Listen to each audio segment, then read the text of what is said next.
Hey, everybody, this is Eric. I'm Daryl. Welcome to the automotive podcast that will not shock the world media with the release of our EV Supercar. On this episode of Throwin Wrenches, Ferrari debuts the most polarizing car ever to wear the prancing horse nameplate. the 4th-gen 4Runner might be the best retirement plan that money can buy. And get your kicks on Route 66. Just don't do it in Tulsa. All that and more on this episode of Throwin Wrenches.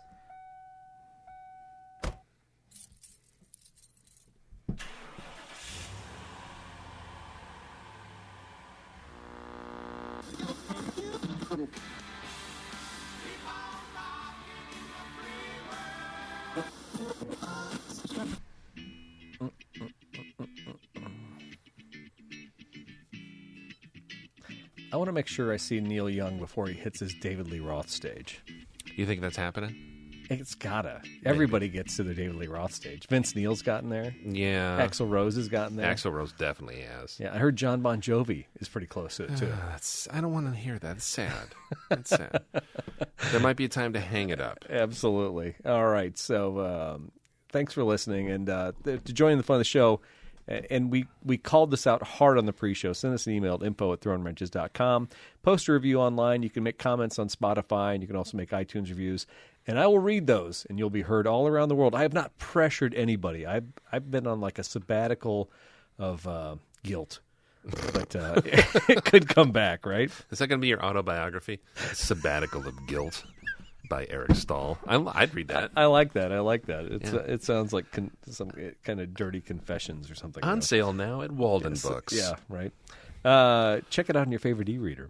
All right. You could also check us out on YouTube, and that's before we're banned for copyright infringement. But I don't think we've done too much of that lately, except if Neil Young grabs us. He's kind of picky that way, right? He might. But is that him playing our theme song? It was. Sounds I don't even think Neil knew he was playing our theme song, but he is. Don't sue us. Do you know Daryl Scott? Uh-oh. This is my favorite part of the show. We get to talk about our friends across the table from us.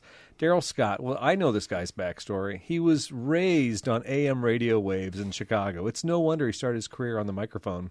From Indiana to Illinois, this man parlayed that broadcasting success into a podcast career with me. How lucky am I? Oh, he does a few more things for like big time medical, but who cares about that? He's Daryl Scott. Oh, why? Thank you. That might be a top 10 intro. You like that? I do. Kind of a callback. Put some thought into that. For those who don't know my co-host, well, if you don't know him, he's got more Toyota Celicas than some men have collared shirts. This is true. I don't think he even knows how many. His weekend to-do list is as long as a CVS receipt, and it even has coupons, too. And his favorite beers taste just like his favorite place to camp, full of pine needles, kind of resiny. He's bringing the great outdoors indoors. He's Eric Stahl. Very nice. Thank you. What are we drinking tonight? So that's a Moon Man from New... You say Glarus or Glarus? Glarus? Augustus Gloop? No, it's New Glarus from New Glarus, Wisconsin. Yeah. I always drop an A between the G and the L. I don't know why. Glarus is why I say that. Have you been up there? Yes. Is it real pretty? It's beautiful. Yeah. You're in the... what do they call that? The Driftless region? Driftless. Well, Driftless is a little more west, but this is... The Kettle Moraine. Yeah, it's more of like a dairy region of southern Wisconsin. It's gorgeous up there. Yeah, that's what I've heard. I've never been there. It's not far from Madison, right? No, it's really not far from Rockford. Okay. Yeah. Need to make a road trip up there. No, definitely. They only sell, by the way, New Glarus. If you guys have been through the Midwest and you've been through Wisconsin, you know you can only get it in Wisconsin. This is like totally one of those Coors beers thing. Like Steve Brown would drive to Wisconsin to get like what is it, the squirrel nut beer or the heavy cow or whatever. Spotted cow. Okay. Get some ice cold spotted cow and deliver it across the east of the Rockies. Was it fat squirrel?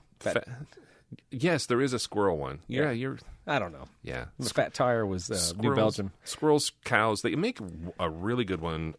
Is it it's with the cherries? The cherry tart. The cherry tart. Yeah, they used to do that seasonally. Now I think they do it year round. They make them with Door County, the Mount Morrissey cherries. Mm-hmm. They're fantastic. Mm-hmm.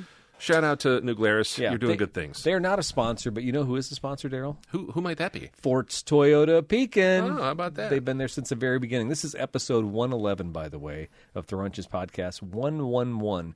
Well, ever since episode 1, Fort's Toyota has been there with us. Mike Fort's been on the show. You may find him on a Christmas show a long time ago. We used to even record some of the episodes at the dealership. Well, listen, you can go to www.toyota-pekin.com, and you can certainly check out the inventory online. You can see all the new and the used cars. You can also see me on the service page because, yes, I do work at Forts Toyota. And then you can find the links to the socials. You can see the TikTok page. You can see the YouTube page. And we're always putting some fun stuff on there. And there's even a blog for the trail team. Nice. And you can see the coolest thing going on the trail team. So check it all out there at Forts Toyota Pekin. We certainly appreciate their support. Over the years, they've been one of those, just like our Patreon supporters and our iTunes Premium folks, which I'm going to talk about here in a sec. They've been right there from the beginning. Thank you so much. I hear you have Tacomas on the lot, too. We got deals. So I came in this morning. There was like orange tags on all the windows of the Tacomas. That's when you know.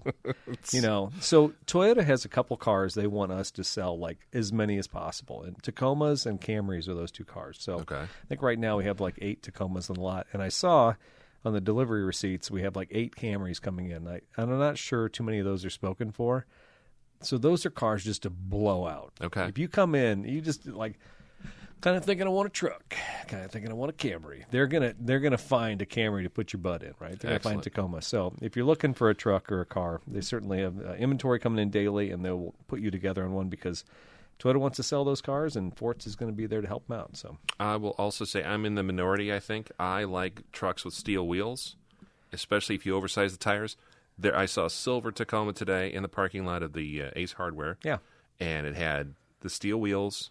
Kind of oversized knobby tires. It's kind of a base, kind of a stripper. Yeah, it looked phenomenal, dude. I'm down with it. I think steel wheels are so underrated because the problem with alloy wheels is they paint them, they put caps on them, they do all these different designs on them, but they don't really look good. I mean, there's just something about these like 10-spoke or 8-spoke alloy wheels that don't have a lot of design to them. Mm-hmm. I'm with you. Yeah, I think that if you're going to do it, just go with the 5-point steel wheel and be done with it. The problem I have with the Toyota steel wheels, and anybody who listens to this show who's a Toyota fan and knows anything about Toyota trucks, knows that the center cap process that they've done on these trucks since the 1950s, they rattle, they fall off. They disappear. They do. And people are like, what's going on? And I'll go out there with a rubber mallet and knock these things on and still show them that they're loose. Funny. There's nothing you can do with these things. If you own a Toyota truck and you have steel wheels, commit to no center cap. Just take them off. And you'll be fine. Awesome. Okay. All right. Good call. Good call. Glad we had that talk. Yes, absolutely. And yes, thank you, Forts Toyota. Okay, so here's the deal. Patreon folks, man, you just had a baby. Daryl and I had a tennis match. If you could like look, one way and then the other's like, right? Who won? Did anybody win? I don't know. I think the Patreon folks won, Daryl. Yeah, I think so too. Yeah. What did we talk about today on the Patreon show? We talked about bidets. We talked about Costco That's hot the dogs. first thing you talk. Of course. Yeah. We talked about shipping and the flavorless sausage, factory that is Hollywood. So that goes right there with the hot dogs. There was some movie talk in there, not as much as in previous episodes of our pre-show, but a little something for everyone. And we even talked about the Costco hot dog. Yeah, that's true. All right. So if you want to get some of that, make sure you sign up for Patreon, or you can go to iTunes Premium and you can sign up for the premium feed. Every time we do a show on Throwin Wrenches, we always have a pre-show, and that's where all the fun stuff happens, right? Absolutely.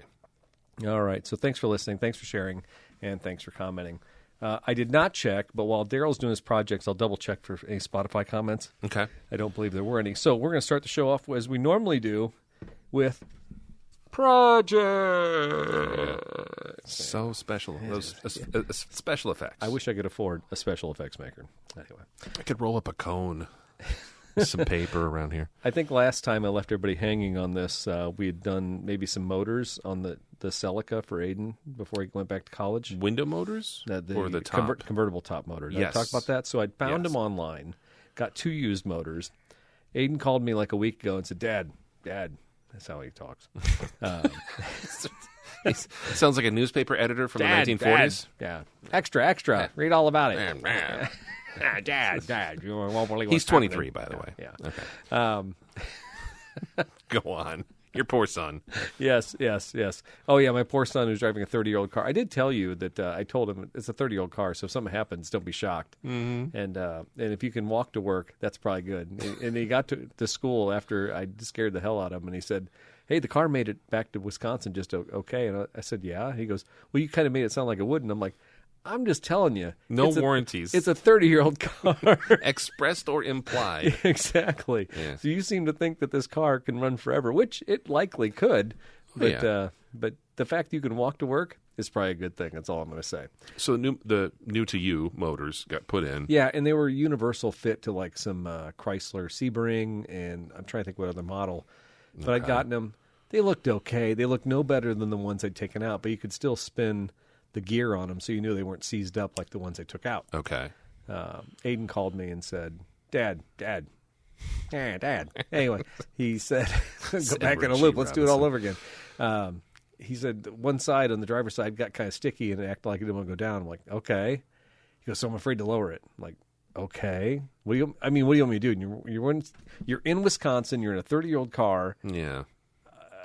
I need a little give and take here. What do you expect me to do right now? He goes, well, I'm just saying that when I come home, I may leave it with you so you can fix it. I'm like, okay. You know, and I may get to it. That's how that's going to go, right? Yeah. So we'll see what happens. Were they easy to, for the techs to replace, or is it you got to tear the interior apart, the trunk apart? Is it kind of a I would mess? say that if you took that car to any other Toyota dealership, they would probably struggle far more than my techs do because they've been in this thing probably 10 times. They know it. They know it like the back of their hand. Yeah, there's no other dealership in Central Illinois that certainly has 2 Celica convertible owners that still come in regularly for service. Yeah. And so, no, my guys know how to get to those pretty quick. You pop the bottom of the seat back, and you pull the 2 side bolsters on the back seat, and you get right to them. So good. Not terrible. I am wondering, and I haven't gone on any forums or anything like that, there's no cable. I always thought a convertible had like a cable. In my mind, you have something spooling in the back. It's pulling a cable from the very front up by the window line of the windshield, and it's yanking the whole thing back, right? Yeah. And so if the motors aren't working, then there must be a cable that's loose in there. Because this is how slider doors work on Siennas and Odysseys and things like that. There's always a cable. And if you don't have the cable moving, things get bound up. It seizes. Yeah, but on this roof, when I was talking to Kenny when he did the motors the last time, he said, no, there's just a giant gear.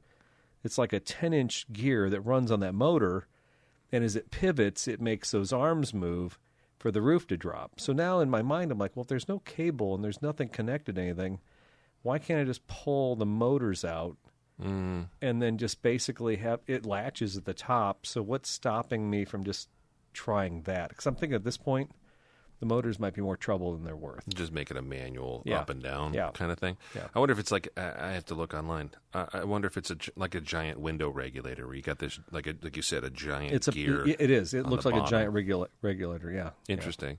I think the Celica is like that too. Okay. I think. But the other thing too is newer. I say newer in my mind. I like old stuff. So to me, a late '90s convertible is still somewhat new, but I know in the olden days it is exactly what you said. You'd have those 2 pistons that'd be connected to like basically a steel wire that would be all the way at the top of the bow, that header piece at the front, and it would just kind of yank on it and pull it, and it would fold onto itself, and then somehow, through magic, go back up.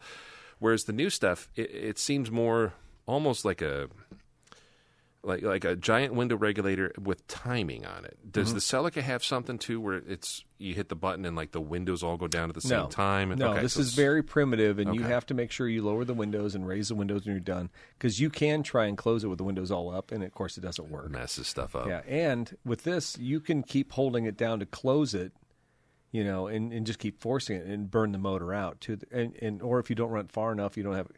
So it's totally manual, which is great. It's electric but manual. That helps. Yeah. Yeah, maybe you could yank them and just we'll see. It's a small enough top. I wouldn't think it'd and he's a big guy. It's not like I'm dealing with like a 100-pound daughter. Can't lean over and yank this thing. He can yank it and do it. So I'm not too worried about him. So that's project 1, which may be coming back, and then the '96 Celica, the one that we bought at the yard sale because Gabe Casey forced me to do it. Yeah, of course, it's all his fault. Yeah, got new axles, got a new crank seal because every time Angela parked, the thing was leaking, and I was quite thrilled to see all that stuff. And I had Kenny, one of my master techs, oversee one of my younger techs do it. And then Angela came home from work the other day, and I swear to God, I smelled oil again. It could just be residue. So as we drove it a second day, I smelled it, and I looked at the garage floor. Now I have like a coaster, like the like the Throwin Wrenches coaster, size bit of oil after a drive. And when you're on concrete and you get that much oil on the pavement, a 3-inch spot, it's not that much. Not like the car's running out of oil. But however, it is still needs to be done. You pay to have a job done. And I had the timing belt done. I had the crank seals done. I had the cam seals, and oil pump. But I have a feeling now, the way I'm watching the line of where the oil is at, is it's migrated from the passenger side where the timing belt's at to more of the central part of the car. I'm thinking we might be talking about the rear main now because it's migrated more to the driver's side.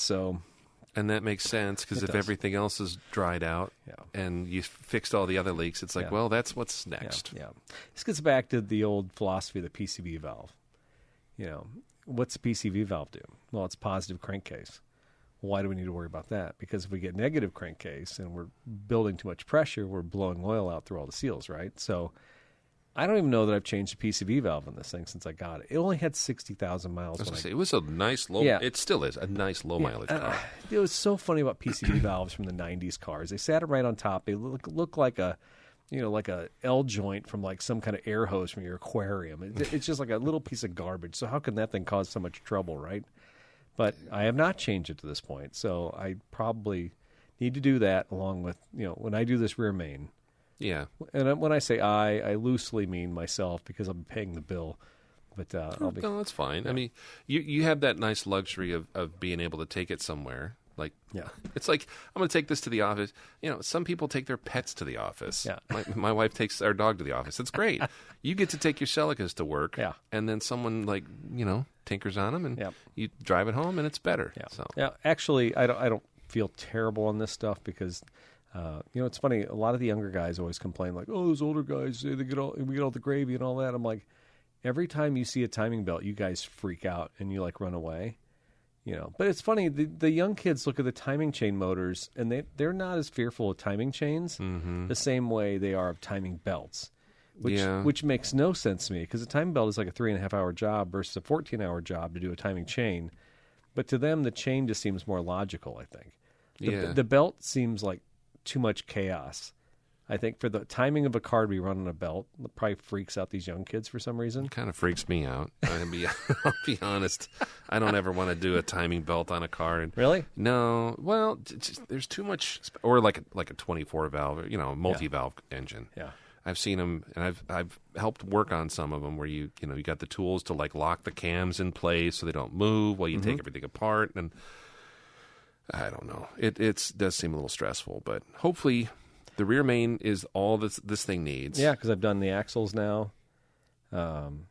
Suspension's all done. You got coilovers on it? No, I did the TRD lowering springs, but I still have one of the top hats from one of the strut plates in my garage. I never replaced that one, but it's waiting. It'll be due at some point. So. Yeah, well, I hope you can get out and enjoy it over the summer. At least one of those two. Yeah, and then the big news on the project scene is Eric finally got his new demo. We've been talking about this we actually did a poll on Spotify, and you guys said don't get the Land Cruiser, but guess what I did? I went and got the Land Cruiser anyway. So tell us what you think, and I'll do the opposite. Well, here's the deal. Why should I get a Tacoma when I have 1 million Tacoma customers come in and they have 1 million mods and they do it better than me? I mean, frankly, I could not build a Tacoma better than what my customers generally do. There's some really great Tacomas driving around Central Illinois. So I could build a Tacoma, but we're already in that business, and there's no reason for me to try and top what's going on. I could do a 4Runner, but I couldn't top Jake Irish, so why would I ever do that? Been there, done that. Right. No, in all seriousness, I drove this Land Cruiser. It was the owner's daughter's Land Cruiser. It's the first edition. It's in the trail dust color, and it's got everything. It literally, I think that thing was like a $75,000 or $80,000 Land Cruiser when it came out. Obscene amount of money for a brand new car, and I think we all looked at it like, oh, that's kind of fancy. Who cares? Blah blah. But she drove it for 2 years, and now I have it with 8,000 miles on it. It's like brand new. It's got a cool box. It's got ventilated seats. It's got everything you could possibly want. It's great looking. It is. It's even got the little garters on the mud flaps, which they're kind of sexy like real garters. Anyway, I told myself I'll drive it for a week and see if I like it. I really do like the new 4Runner. I've driven the 4Runner a couple times. We have one on the side. It's a off-road trail premium, and it would do everything that Tree Hugger 1 and Tree Hugger 3 have done over the years. And it has the slider back window, and there's just a lot of features about a 4Runner I like. But I really think the Land Cruiser is bigger, and I really think it is more like a 5th-gen 4Runner. So after driving it for a week and enjoying the hybrid drive and enjoying 18.5 miles per gallon. That's a big difference. Which doesn't seem like that much. 18.5 seems like an asinine number to enjoy, but it actually is a luxury. When you're used to 15 or 16, 18.5 feels like, oh, I'm spoiling myself. Look at me. I can go a whole week without filling up. Without having to top off. Well, so I read the specs, but I'm forgetting. 2.7? 2.5 liter. 2.5 liter turbo 4 hybrid. Yep. How's full-time four-wheel drive? The muscle car guy in me is going, what? That can't be. Dude, you really should drive it. Power-wise, it's pretty good. It's quieter and faster than the 4-liter. And you think, like, towing-wise, if you were to put your camper or something behind it, towing capacity is decent? It still rates the same 5,000 pounds as the 4Runner. The 4Runner was never really strong for towing, only because that 4-liter, as doggy as it is, never could get up and go. It was never much to get up and go with its own truck, and then you put 5,000 pounds behind it. It's like, it's solid. It'll handle it. Yeah. But at the same time, it doesn't get up and go. This Turbo 4, it moves, man. It's punchy. It will scoot you, especially when you're at higher gears with the 8-speed transmission. Mm-hmm. Yeah. I'm impressed with that part of it. Let me talk about aftermarket support. I know you'll get in as you start building it, and we'll follow along. It's a good question because I've been diving into that a lot. What is the current kind of the climate for aftermarket support for that car? Yeah, vehicle. So Tacoma's obviously there's stuff dripping in every direction. It's like a Jeep JK. You can find something on Tacoma all directions. The Land Cruiser, we've struggled to find the bumper I want. There's like a million companies making like a hidden winch or like a single 2-foot panel underneath the front by the license plate that holds a hidden winch. Okay. To find a full bumper has been hard. Well, and you've been a fan of that with previous builds. I have, and I never like to really go crazy with the bumpers. This one, after getting my butt handed to me in Pittsfield a couple weeks ago, I'm just like, I'm getting a real bumper this time. And so we found one. I actually had it pulled up here. So I'm going to go with the DV8 Off-Road. They have a centric front bumper is what they call it. But anyway, I think that's going to be great. It's going to have a winch in it. It cuts out. It does like what the 4Runner used to do, where it takes out the fenders in the front, so you have a big angle.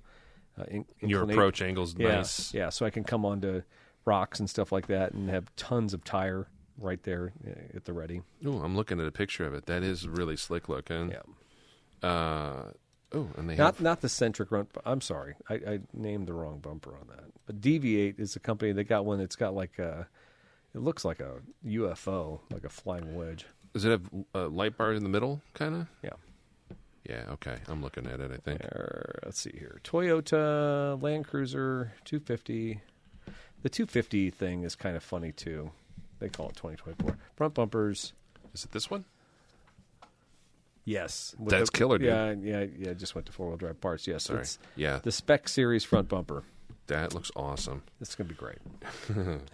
Cool. So, summer build? Are you building next week? We ordered it right now today. Nice. It's funny.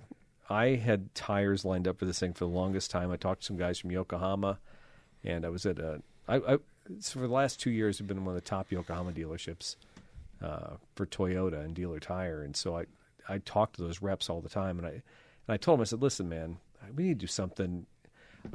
I wasn't even talking about my truck. I was just talking to the guys at a meeting. I was like, Geolanders are great tires. We know they're great tires, but you guys just need to do something a little more aggressive. Everybody wants Falcons. Everyone wants KO2s. Mm-hmm. Let's get what can we do with Geolanders? So there's a Geolander ATX, and there's another Geolander that are out there right now. And the guys from Yokohama are like, call us. We'll give you a set. So you can try them out, and you can spec them for us. I'm like, that's cool. I lost their car. Oh, no. So I'm going through my suitcases because the last time I ran into them, it was at a meeting and I was in Mexico. And I know I have their cards. What the hell they do with their cards? I don't know. So, that stinks. So whatever. I'm sticking with. I am going to do Yokohama tires on this truck. We do a lot of Yokohama business. Yokohama bought Goodyear truck tires, and Yokohama does a lot of business with Toyota. So I like Geolanders. Over the years, I've had great luck with Generals, and I've had pretty good luck with what's the last set? The Toyos. But I'm going to stick with the Yokohamas on this. And then my next big thing is I really want to do. Jake has that swing out bumper in the back. Yeah. My dream has always been to be able to like open up the back and have like the drawers and have maybe even like a table back there and do the cooking and all that stuff. I want to do all that stuff. Yeah. I'm sick of dragging out tables. It all sucks. If I could have some of that stuff built into the truck, I'd be happier. And just open the door, swing it out, and put the legs down, done. That to me always was like the pimp move. That was like, you're a boss on the trail when you can like roll out like 3 tiers and like have the stand, and, like have the wash thing. So I don't need to go crazy, but this is a show truck, right? Yeah, so you want all the possibilities that somebody could do with one of those. Yeah, absolutely. So I think you do that stuff. Yeah, okay. It may seem like a bit of it's obnoxious, but that's the whole point of a truck you take to shows, right? Yeah, absolutely. Yeah, because the people that buy that are going to be doing exactly well. Not all of them. I think the other part of this too. I applaud you for doing the Land Cruiser because it's a slightly different demographic than like a 4Runner buyer. It is, or a Tacoma buyer. But at their core, it can do the same stuff. And it can do it with, like you said, ventilated seats and like a real nice sound system and all the other kind of the things that you just want. Yeah. So that's cool, man. I saw it as I pulled in. The color, I thought it was a little closer to like my quicksand on my Tundra, but it's actually a little more bronzy brown. At least when the sun was hitting it. I thought about that actually because Angela's car is Karashi yellow is what they call it. Mm-hmm. So it's kind of a wild color, and I thought about the color of the Land Cruiser, but I thought, Daryl's Tundra, what was yours? What do they call it? Sandstorm? Quicksand. Quicksand, yeah. Yeah, I mean, they had some cool colors even, 7 or 8 years ago on these trucks. We just, I think we kind of forget. So definitely. No, it's a good look, and I applaud you for pulling the trigger on that one. That's going to be fun to build. I'm curious to see how it unfolds. Going to take lots of video on this one. I got Chris Lacrone from Peoria doing lots of video stuff with us. So trying to get Chris. We'll see when we actually start nailing some of the stuff down. If I get Chris come out and do a couple videos and stuff while DJ or somebody's doing the work on it. Yeah. It's going to be fun. And the other thing is like Deviate, we get through 4-wheel drive parts. We get through Myers Distributing. I mean, we could go with Rough Country. Everybody can get Rough Country. I saw the dealer, the used car shop in Goodfield has Rough Country. And you said their quality's come up a little bit, right? In some ways, it has in some ways, but the lift is going to be Old Man Emu. We're going to do Deviate for the winch, and that's not Rough Country. It's a little bit more, but it's wireless. There's just some stuff we're going to, and the upper control arms we're going to do through Toyota. I didn't even get to this. Jeez. So you can buy upper control arms from anywhere. You could get Rough Country. You can get Total Chaos. There's all these different brands that we've dealt with over the years. But Toyota actually makes great stuff with TRD. So I'm going to get the Trail Hunter upper control arms. And these things are so badass. They're like a bronze color. So I get these bronze color upper control arms. I'm going to get the Old Man Emu upgrade suspension that's pretty close to what they're doing for the Trail Hunters and the TRD Pros. And it's got almost like a bronze color on some of the stuff. And so instead of doing what everybody's doing, let's do some stuff that's unique to Toyota. So when people look at it and be like, oh, where'd you get that at? Well, those are Toyota parts. Yeah. You can't just say, oh, I got Rough Country. It's the same thing with the winch. It's like, oh, it's a Rough Country winch. Well, I can get that anywhere.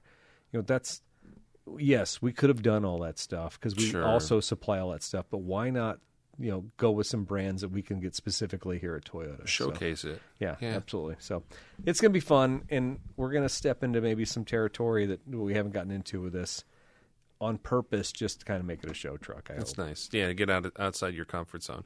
Anybody can, like you said, mail order catalog build anything. Yeah. But this is different in so many ways that it's going to really stand out, I think. I hope so. I'm really looking forward to it. So this has actually got me so excited. I'm back to reading Toyota Trails magazine. I'm thinking about where we're going to go. I actually thought about going to Badlands, and here I am reading like road books. If you listen to the pre-show, you'll know that I'm like reading like road trip books, and I'm like, okay, I could see this vibe for the next year or two. Mm-hmm. I'm excited about it. I haven't had anything to be this excited about. The Supra was pretty exciting over the years. Oh, yeah. Done a lot of racing.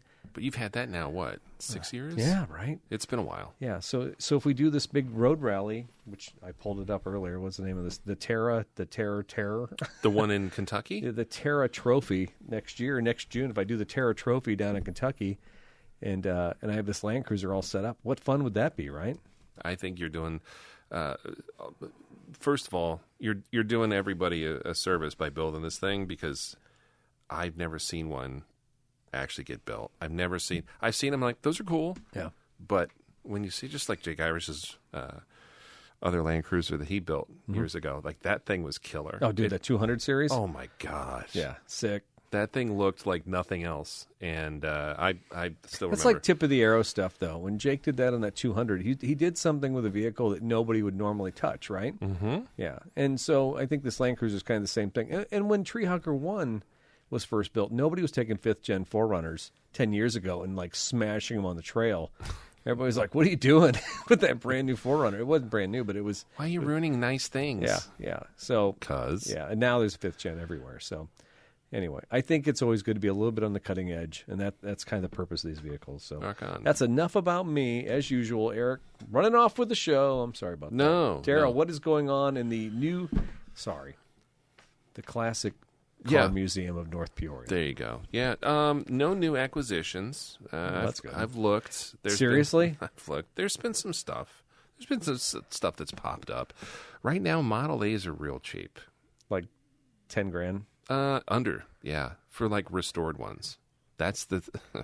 So when you start looking at like nice Model A's for like 6,500, 8. You just need to buy a Morton building somewhere. I do. I really need like just unending storage. Yeah. And, but no, I haven't bought anything new.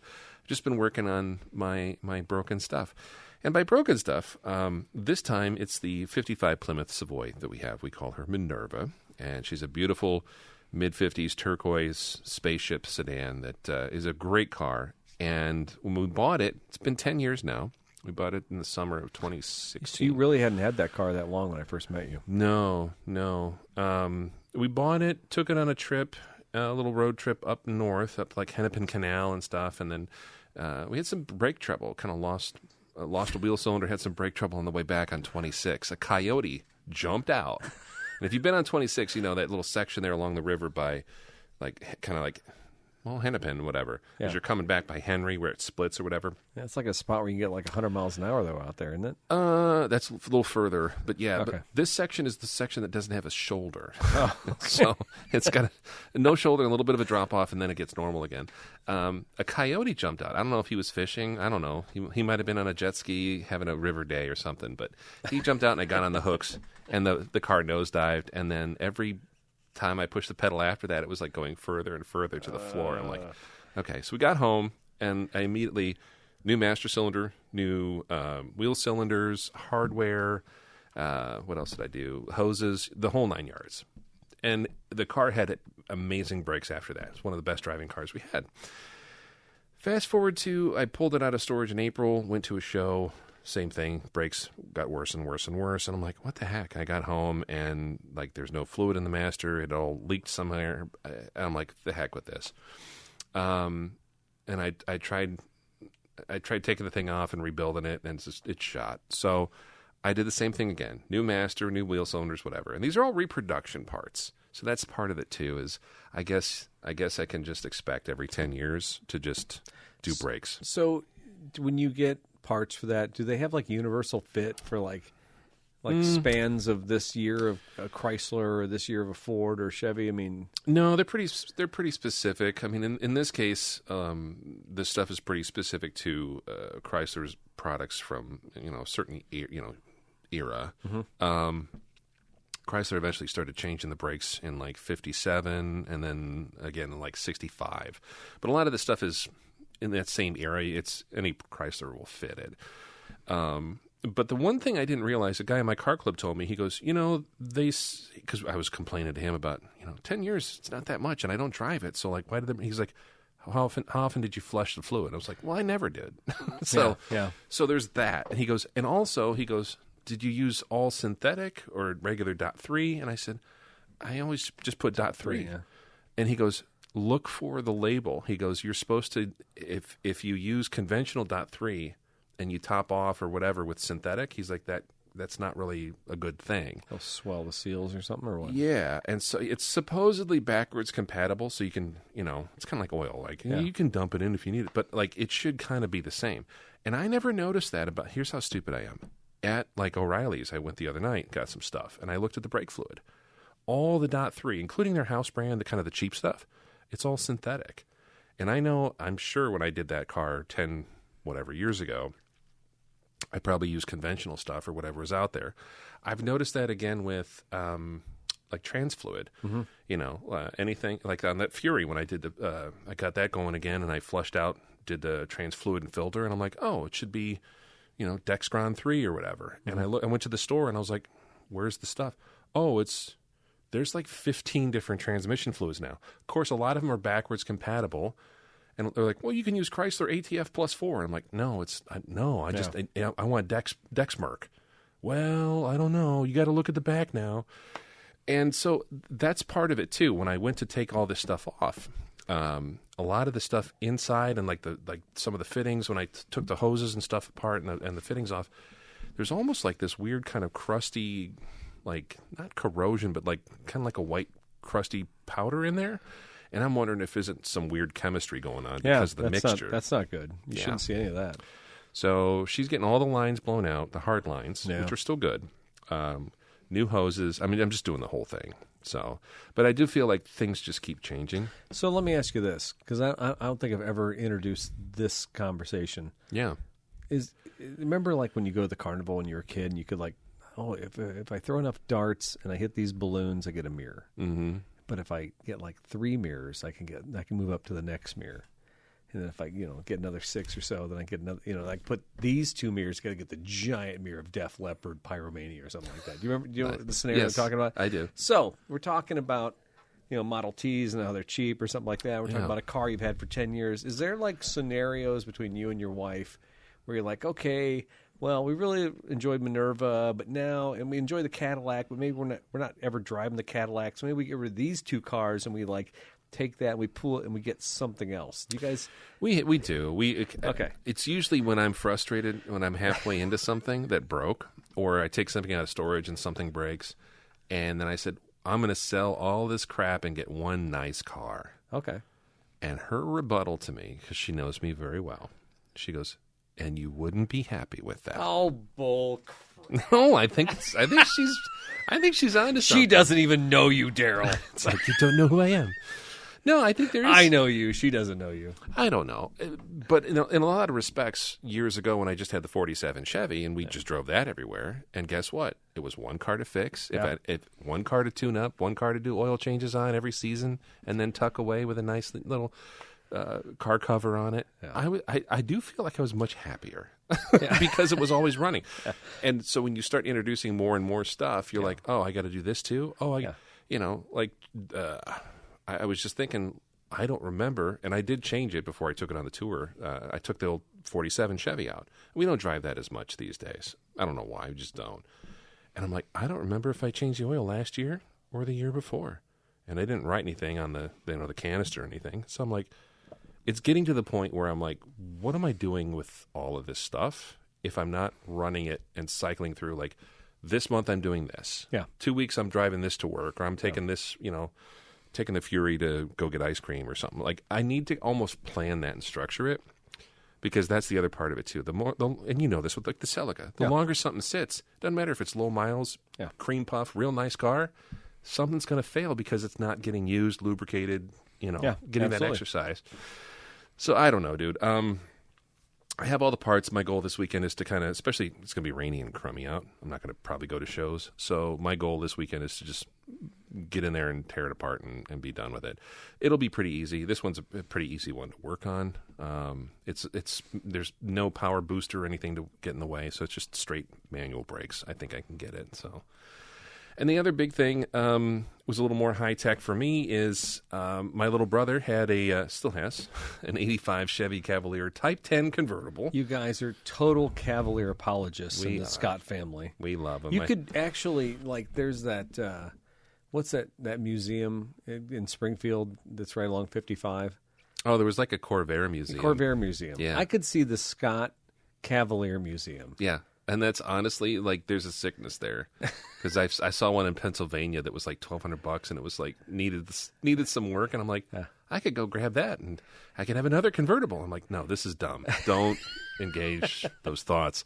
But my brother had one, and it was I think we talked about it in the last show. It was a 2.8 V6, 60-degree V6, fuel injection, little Muncie 4-speed. Was that the biggest V6 you could get back then on that? Yeah, and actually it was the first year you could get those Cavaliers. Most of them were 2-liter 4-cylinders, kind of 85 horsepower, just A to Z quad cars. 4? No, okay. No, they never got the quad. But it was the Type 10 was this one was the front runner to the RS and Z24, which later ones you could get the V6 in, and the Z24 was a hot little car for the 80s. This one was a front runner, so it looks like a kind of a grandpa spec Cavalier convertible, black with tan vinyl seats, tan top. And it's got the little hot rod V6 and a 4-speed. Had a whole bunch of fuel system problems in it. Had clogged injectors, mismatched injectors, a broken harness for the injectors. The clips everything was busted on it. And somebody had been in there at some point, probably long ago. And it was kind of a mess. Dude, these cars not even sexy. Yes, it is. No, it isn't. Oh, you. No. What are you looking at? No, okay. So, what year did they change to this? I want to be a little Camaro. 84. Okay. Yeah, 84 to 87 look like that. And I don't know. I'll show you a picture of his. Okay. It's a nice looking car. Okay, because I'm looking here at this here. We can spin around, flip the monitor through the here. magic of wireless. Doodle-doo. Oh no, that's not it. That's Okay. a later one. Oh, Type in 85. I typed in 85. I thought. 90, that's 95. Oh, I put in 95. Yeah, that's all right. Okay, sorry, my bad. Because I'm like, you guys are going through this much fuss for that thing. No, but hey, they're fun. The same could be said for your Celica, my friend. Shush. Okay. Hush. Yeah. Okay. All right. That's a cool little car. Okay. The square headlights. I'm good with this. All right. Okay. All right. I'm back on page. Sorry. All right. Anyway, so we got the thing running. I had to repair. We together spent some quality time on Memorial Day weekend. We went through the injector harness. Had to basically run around and went to a couple Napas up in the Chicagoland area. And got some harness wire ends, soldered everything together, heat shrunk it, got a real nice wrap job on it, put it back together, new fuel pressure regulator, new fuel filter, cleaned the lines and everything, and I'll tell you what, that thing fired up and ran better than it's had in years. Awesome. So it was fun, and he's already, him and my sister-in-law have been out, taking out, grab dinner with it and running around and just enjoying it as a nice summer car, which is exactly what we wanted. So that is to say, his stuff works, mine doesn't. I hope after this weekend my stuff works. So that was my project. Sorry, that was long-winded. No. I think I still beat you. I can talk at length ad nauseum. No. Do we even talk about the off-road club thing? No. Yeah. See, that was a whole that thing I could have talked about too. Thank God I didn't do that. Is that next time? I told you guys that I was fearful of that whole thing. Yeah, in Pinckneyville? Yeah, no, Pittsfield. Pittsfield. And it all happened exactly how I thought it was going to happen. As a matter of fact, day 2, I said to Jake, I said, okay, I led yesterday, now you get to lead. And Jake looked at me, he goes, no, you're still leading. I'm like, screw you guys. You just did this to me on purpose because you don't care if I knock my truck around to lead the path. But You didn't beat it up too much, did you? Yeah, okay. How bad is it? It's got some more dents in it. I mean, the thing is, the truck's a trooper. If it had any kind of rock rails, any kind of armor on it, if it had any kind of mud terrain tires on it, it'd be fine. But however, it's basically a street legal truck that was out overworking itself, so it's got some dents. And, nevertheless, it persisted. It did. And I'll tell you what, dude, the second day we were there, it dumped rain so hard. It was it started sprinkling. It was kind of gray in the sky. When we left the Ambets Hall in Pittsfield to head up for the trail. And as we got out there, it started raining a little more, and a little rain, a little more. And I know what these trails are like. It's black mud. It's in the middle, we're in the middle of central Illinois. It's all farm country. Farm country. It's tall green grass, farmer access trails through timber. And then what's exposed underneath, it's just black mud. Going up and down hills is black mud. And it's Jeep trails. And you know what? The guys even said, like, come in August, it's dry, it's fun. It was wet, and it was so rainy. So that second day, we get to, like, the first obstacle, and I got up it, and I hopped. Even the guy even goes, I've never seen a truck in four wheels in the air like that. I'm like, yeah, because I'm doing skinny pedal all the way up because I can't afford to be stuck anywhere. No. I did write an article about it. If you want to check out Northology Adventures, you'll see my whole thing. I didn't have a winch. If you don't have a winch and you don't have mud terrain tires, you find yourself like overcompensating the whole time with just like revving the hell out of your vehicle. Just to get out of the way. Yeah, just got out of the way. And so in the meantime, I broke a headlight, bent a couple things, but overall, it could have been worse. A couple things, not a frame, right? No, okay, good. No, I didn't roll the truck or anything like that. Then you're fine. But it just was not ideal, so I'm glad everybody else in the group had fun. I'm glad everyone else is having fun around here. I'll tell you what. But it was something else. We almost could do a whole pot. I should have. What I should do. We need to have Jake on again. Okay, I don't mind having Jake on here, Okay. but Matt Wagner has been just one of my favorite people in the world. And when it comes to off-roading and working with that guy over the years, we'd planned adventures out west, stuff like that. Matt is a unique character, and he's always great to be around. Matt Malmgren has also been a longtime customer, but now he works with me at the dealership, and he was there as well. And his perspective, I love Matt to death. So I would love to have a round table with these guys and just laugh our asses off, but I'm not sure that's good podcasting. So I don't know. I think there's an audience for that. There might be. It would be a great. Let's sit around and just talk smack about Pittsfield. The thriving metropolis. Yeah, of I'll let other Illinois. people digest that. If people want to think about doing it, but I think there's a lot of commentary we could have there, and we'll go from there. So Okay. anyway, you want to get to the news because we're already 47 minutes in. Oh my goodness! 47 minutes in, man. You know what, folks? For what you pay for this show, you're getting a bargain. That's right. All right. Well, All right. let's rip through this. Yeah, let's get down to the news, and this one's of the world. The Ferrari CEO says that his first EV is racking up orders despite the criticism. People don't know what you want. Ferrari knows what you want. Of course. This story is by Danielle Lapido. This is on Bloomberg. Fiore. Oh, my goodness gracious. Fiore. Let's start. Yeah, Boop. All right. yeah. Rewind the tape. Ferrari chief executive Benito Vigna said in the first electric model set to cost 550,000 euros. That's $638,000 US if you're keeping track. Is already getting orders from old and new customers after the car's look triggered a wave of criticism. The supercar maker this year offered a full glimpse of the Ferrari Luce. I would call it Luce because in Italian the C is che, so we'll say it's a Luce. Okay. For the first time, the battery-powered vehicle's design is a departure from Ferrari's traditional look. I will agree with that. I thought, it's a Ferrari, it's electric, it's going to be something, that looks like a Ferrari. That is not the case here, I don't believe.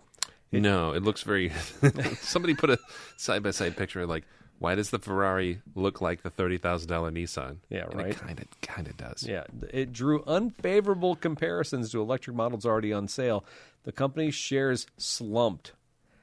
They didn't plummet. they slumped. I'm not even sure, is that like a 3% drop versus a 20% drop? What is a slump? It fell asleep in its chair. Okay, slump. That's what it did. Okay. The Ferrari Luce has nothing to do with electric cars. You have seen from other players, Vigna said Thursday at an event in Modena, Italy.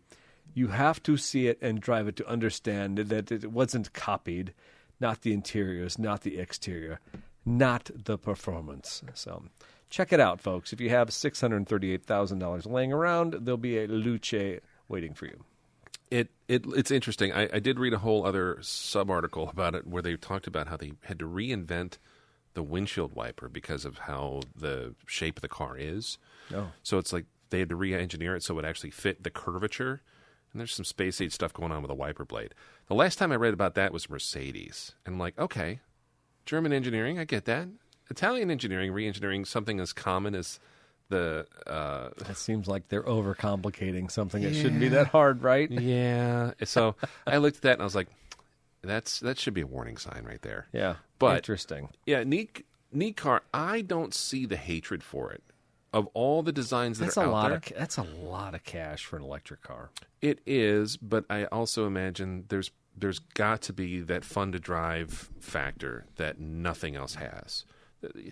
I've heard people that have done like the Tesla Plaids and like the screaming hot EV kind of performance cars, and they're fun, but they're fun just because they're fast. I would love to see what this thing is capable of doing on a track, or look at some numbers, some actual performance numbers, and It's see. 600. See, here's a problem I have with that. What?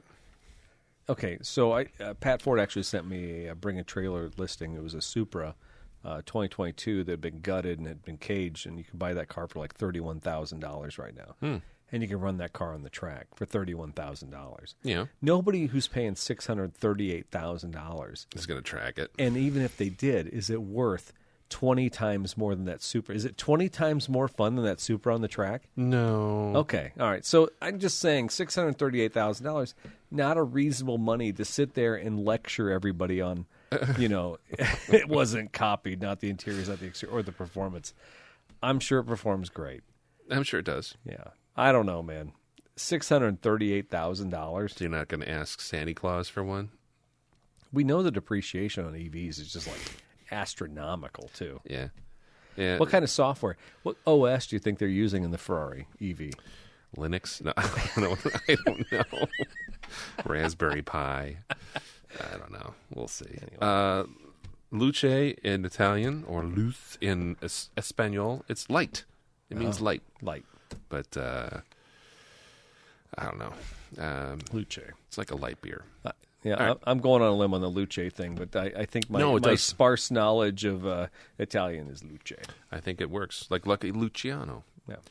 The lucky light guy? No, I don't know. Anyway, so this next story here, this is from Car Buzz. Dude, this is I'm glad. Do you grab this or I grabbed it? I think you grabbed it. Okay.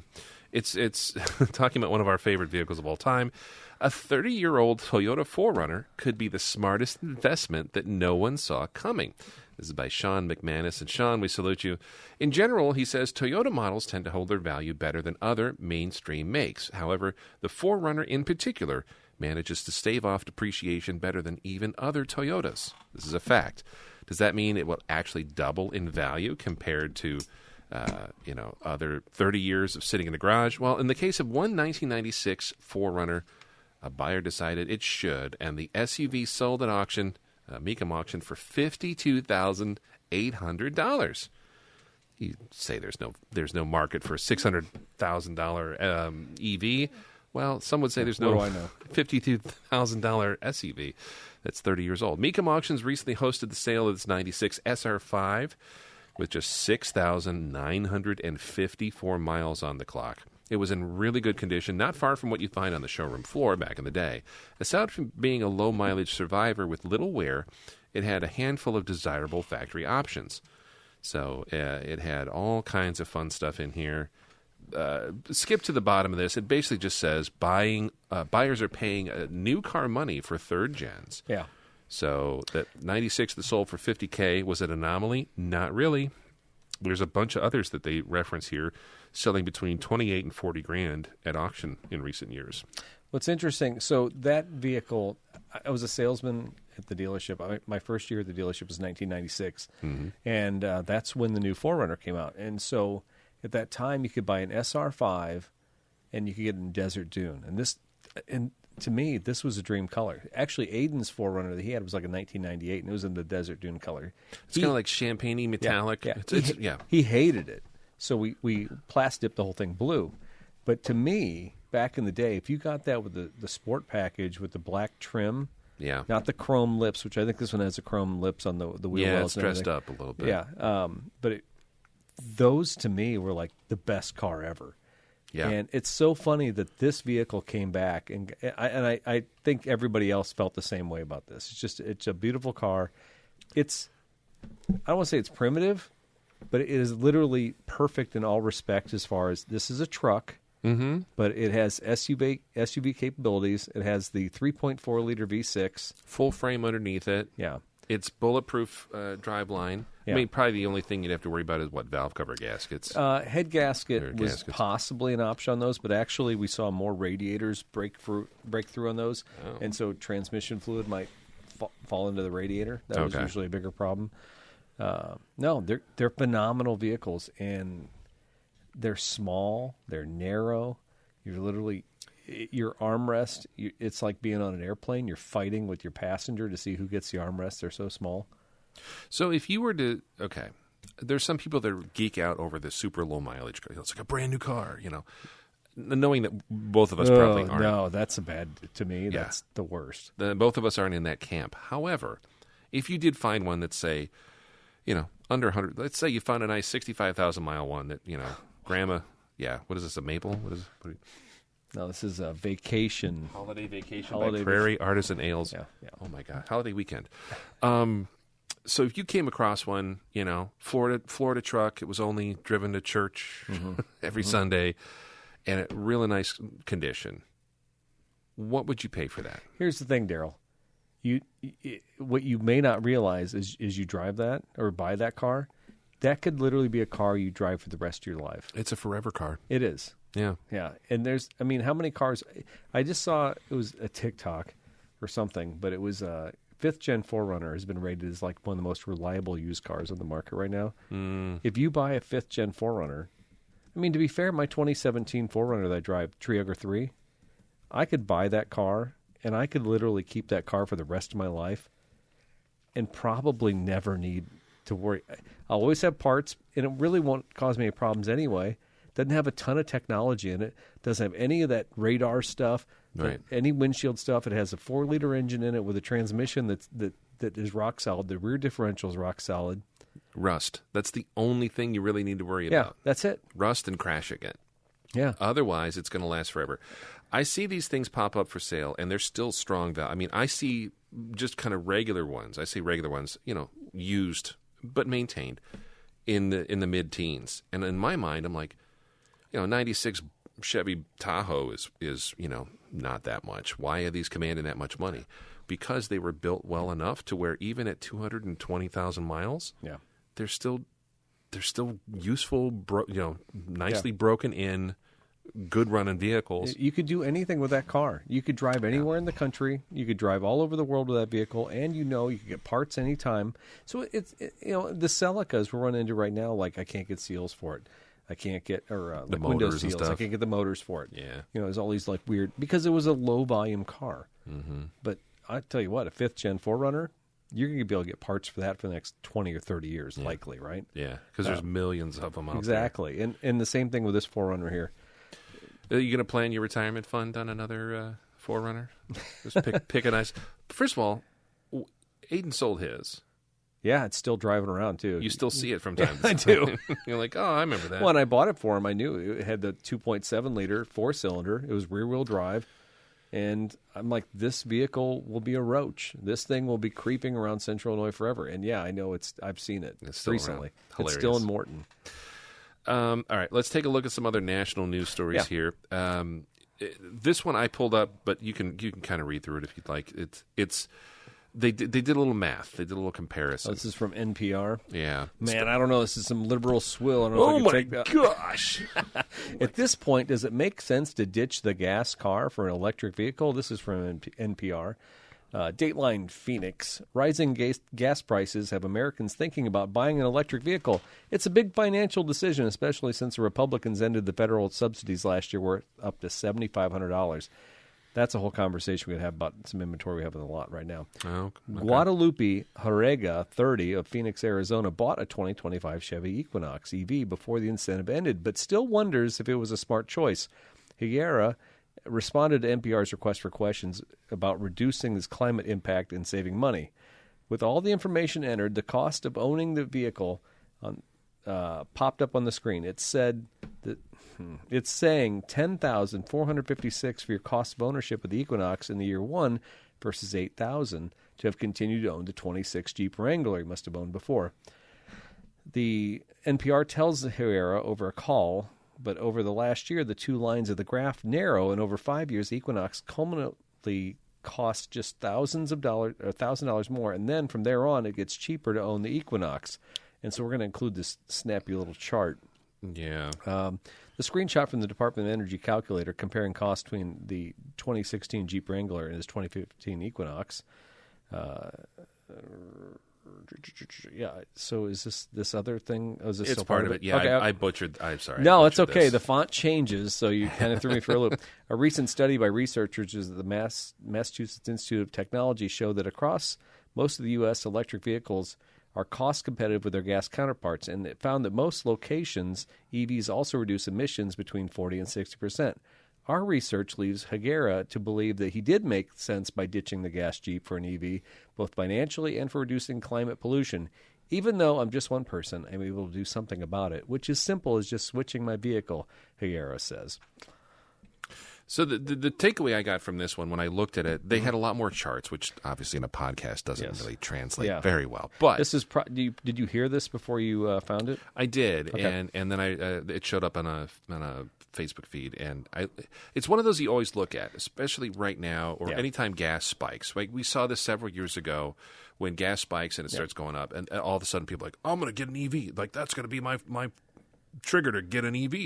Yeah. And I'm like, okay, cool. And so far, of all of my friends, have you ever had a friend that went out and did that? I had one friend who did. I have a guy. I have a guy who just bought one. Actually, he wanted a Tesla because his wife is getting dementia, and he wanted to be able to make sure that if she said, I need to get home, that the car would drive her home. Would take her. Yeah, which is the weirdest thing ever. But no, I don't know anybody who's bought an EV recently because of gas prices. Okay. So I remember a couple of years back when gas kind of spiked and Chevy was having all kinds of problems with the Bolt. They had like recalls on the batteries and stuff. So a friend of mine bought one of those for like $17,000. It was like almost brand new. Yeah. And he loves it. And anytime gas spikes, he's like, I'm going to drag this thing out. He's got regular gas cars, ICE cars. And then anytime stuff hits the fan, he's like, I'm driving my Bolt now. It costs me nothing to plug it in and run it. And I'm like, okay, it still costs you something. But it's a good move if you can afford that. But then they also drive up to Rockford and further you can't trips. drive the Bolt for that. It can. They did one time. And what's the range on the Bolt? 200 miles max? Yeah, it's like it's about that. Okay. And they actually did make it up to where they were going, and they brought a charger with them, and they're like, yeah, I don't think we'll do that again, because they were just kind of like stressed out. But I've seen that now. These folks of dealerships are advertising a lot of the stuff to trade in, especially a lot of Teslas. A lot of people that traded in their Teslas, and they've been sitting on them for a while trying to unload them. You could pick up a nice Model 3 for not a lot of money, and does that make sense? And if you look at the math, you'd have to keep it, but it does over time. And we talked about that too with like the lower maintenance and the. I mean, these are projections too. I mean, they are. I have a lot of problems with the cost of ownership on an EV car. We talk about I always compare a Tesla to an iPhone. Once the technology runs out and warranty stops covering like updates and stuff like that, I mean, at that point, does the battery cost exponentially just go crazy? So the cost of ownership doesn't even make sense. Whereas an ICE motor, let's go right back to the last article. That ancient Toyota 4Runner is still it's still valuable because it is an end of the world vehicle. A doomsday truck. Well, and it wasn't, and that's not even really the thought process. I mean, okay, that 4Runner gets maybe at best 18 miles a gallon. That's not great. No. And if gas ever gets to $6 or $7 or $8 or $9 a gallon, you're like, man, this really sucks. But ultimately, it's cheap to run, no matter how much you're paying for electricity, and if you're paying $90,000 for a new Tesla X or something like that, I tell you what, that 4Runner is still cheap driving by the end of the day, right? So the $52,000 is a bargain for the 4Runner? I don't know. No, I wouldn't say that, because here's the other thing about that. Going back to my Celica and the projects. I mean, I'm doing rear main seal. I've done the crank seals. That 4Runner, it has every seal dried out and dusty. It has at 30 years old. Yeah.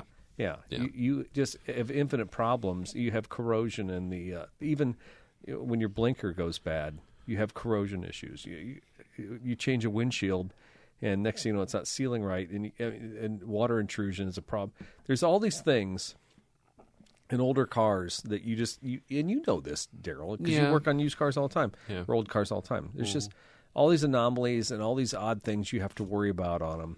With new cars, this is why we buy new cars, so we never have to do anything. Right? Yeah. So what is your time worth ultimately? Yeah. No, I get it. And at your house, time is worth nothing. You guys just work on cars all the time. Yeah, in all of our abundant free time, which is why nothing gets fixed. Now, I will tell you this, Angela. So our big purchase last year was the 2026 Prius plug-in, and we went to Monticello. If I was seeing the Jefferson's actual... house, yeah. But if I go to Monticello, Illinois, we went down there to see Allerton Park. And her car, you plug it in for 11 hours on a 110, and you can fill it up 100% on the EV mode, but that only gets you about 30 to 40 minutes of driving, which is still pretty great. Yeah, it's not bad. Because I have solar, it doesn't cost me anything. We got all the way to Bloomington on EV mode. I didn't even touch the gas until I got to Bloomington. We drove to Monticello and drove back. I'm like, this is cheap driving. It's nice. I think the plug-in hybrid is probably the way of the future. You're still in that camp? I think so. Yeah. I think unless you're going to have a third car, which is a plug-in, or if you're retired and you need a second car, that's fine. EV is great. Drive around town. I mean, why do people have golf carts in town? I was just going to say, the Chillicothe and Metamora and some of these towns that we live near, and Pekin even. Yeah. They're passing ordinances to let people run around on golf carts because it's easy and convenient, and they don't got to spend a bunch of gas money. Their fuel economy sucks. When you think about, but okay, if you have a gas golf cart, it's ridiculous. You have a side-by-side, ridiculous. Yeah. You might as well buy that old 4Runner and drive that thing around Mackinac or something like that if you're going to buy it. Some of these people pay big bucks for a Polaris side-by-side. Now, you could buy like a used Prius or something. I would love to do that on a race daily kill. Let's compare a Polaris side-by-side versus a used 4th-gen 4Runner for like $20,000, versus something else, and just see what makes the most sense. Yeah. And really break it down by fuel economy and range and cost of ownership. Like a knock-around town car? Yeah. Yeah, I like that. Yeah. That'll be our next. Tune in next week. Yeah, I still didn't get that gas tuner I talked about in the last episode. The snake oil. You could get up to a million You think miles. that would work on my Land Cruiser? I'm not sure. Try it. All right, what do you got here next, Daryl? So this one, anybody who follows Vice Grip Garage probably is familiar with this. This has been making the rounds on social media. But this is a story out of Fox 23 in Tulsa, Oklahoma, and it's after the city of Tulsa tried to set a Guinness World Record. The title of this one is Organizers Say Why Hundreds of Registered Cars Missed Tulsa's World Record Parade. On Saturday, May 30th, 2026, not that long ago, City of Tulsa made history by setting the Guinness World Record for the largest parade of classic cars during the Route 66 Capitol Cruise. While the milestone is a huge accomplishment for the city and for Route 66, a lot of people said they weren't able to participate in the parade despite paying to be part of the celebration. According to Jonathan Husky, Senior Director of Communications with Tulsa Regional Tourism, over 5,000 people registered their classic cars for the Tulsa Route 66 Capitol Cruise. Of the 4,300 cars in the parade, 3,596 certified cars were officially counted in the world record. That left less than 1,000 cars that didn't get to make it into the parade, Husky said. However, that was not for a lack of effort on the organizers' behalf. Husky told Fox 23 some people were turned away for arriving at the parade line too late Drivers were set to arrive between 6 a.m. and 10 a.m. According to Husky, organizers even extended the time to 11 a.m. and officially closed the lineup at 11:07 due to the time slated for the parade. I'm going to skip through all this. No, this is actually intriguing to me. I want to see where this goes. Okay.